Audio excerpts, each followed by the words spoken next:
ไปกันไว้เราซัมมาเรเทเมาทุกวินาทีมีค่าเราออกมาล่าราตรีสีเทานะรินมารินให้เมาโปรยไปด้วยแบงค์เทาถ้าคืนนี้เมียไม่ว่าเราก็เฮฮากันไปยันเช้าไปกันไว้เราซัมมาเรเทเมา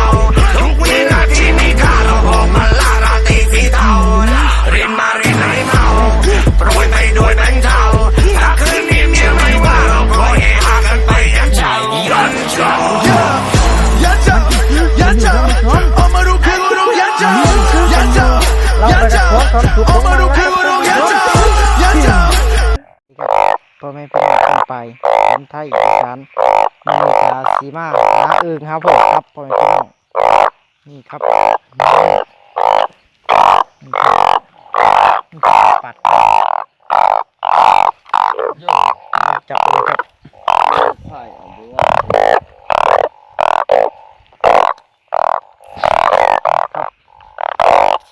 ท่านผู้ช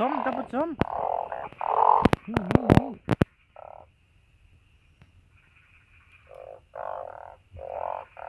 ี่ครับ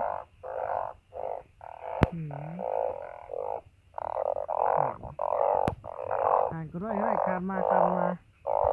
อ้โห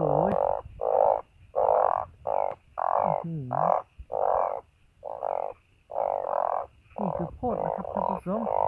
นี่ครับ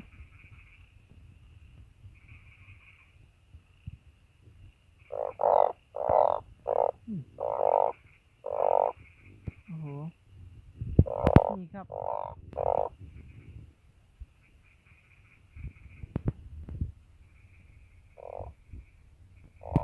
นี่เราก็จับทะเลนี่ครับนี่นะครับท่านผู้ชมง่ายๆนิดเดียววิธีหา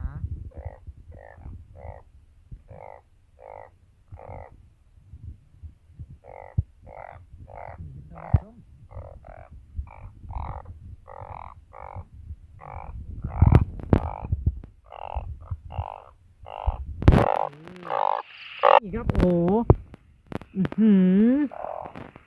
เอาไหมนี่ครับท่านผู้ชมโอ้โหดูที่มันอีกกึกันอยู่ท่านผู้ชม มันลีอีกกึกันอยู่เราไปกัดขวางความสุขของมันแล้วครับท่านผู้ชม โอ้โหนี่ครับ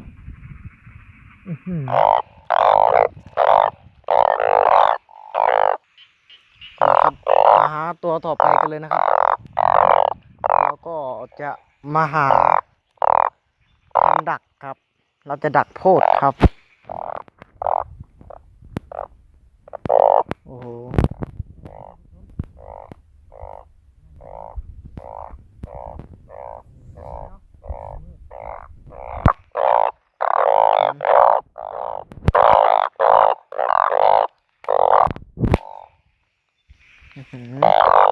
เงียบกิ๊บเลย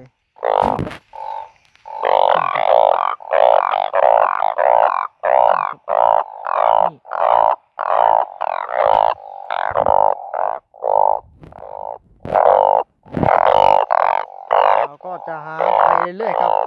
จนกว่าจะเจอ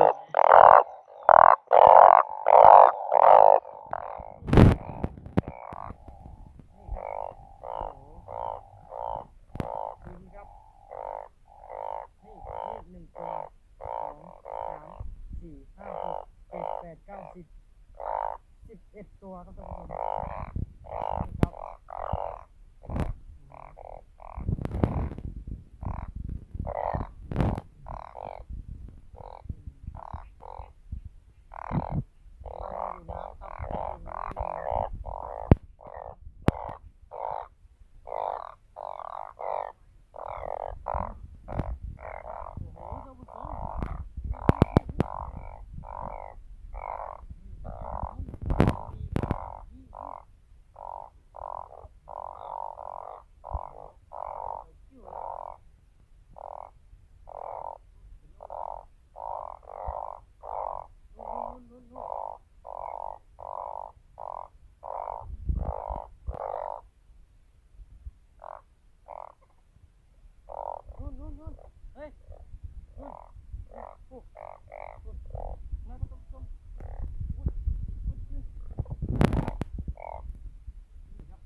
ตัวต่อๆกันไปเลยนะครับ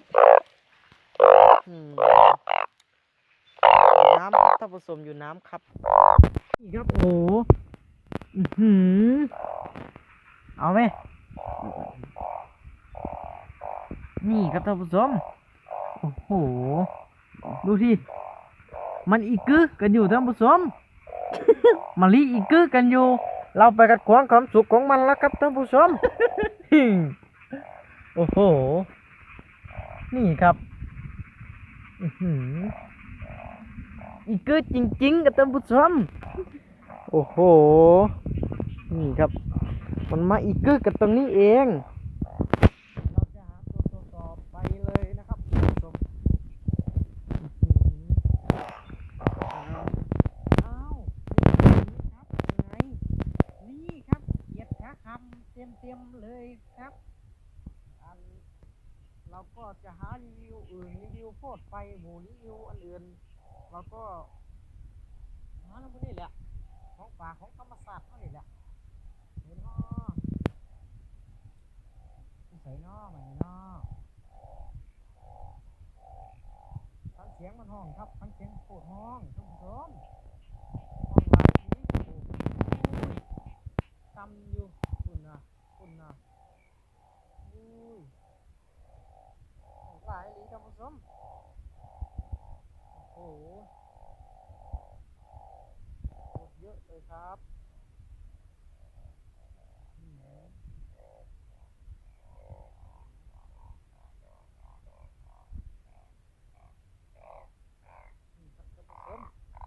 ช่องของผมผมก็ได้เยอะเดียวเลยทีเดียวนี่ครับ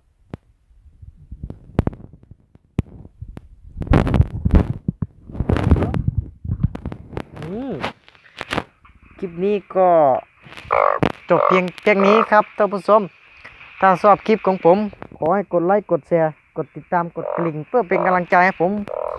ทำคลิปต่อๆไปเลยนะครับท่านผู้ชมคลิปนี้ขอกราบสบายดีไปก่อน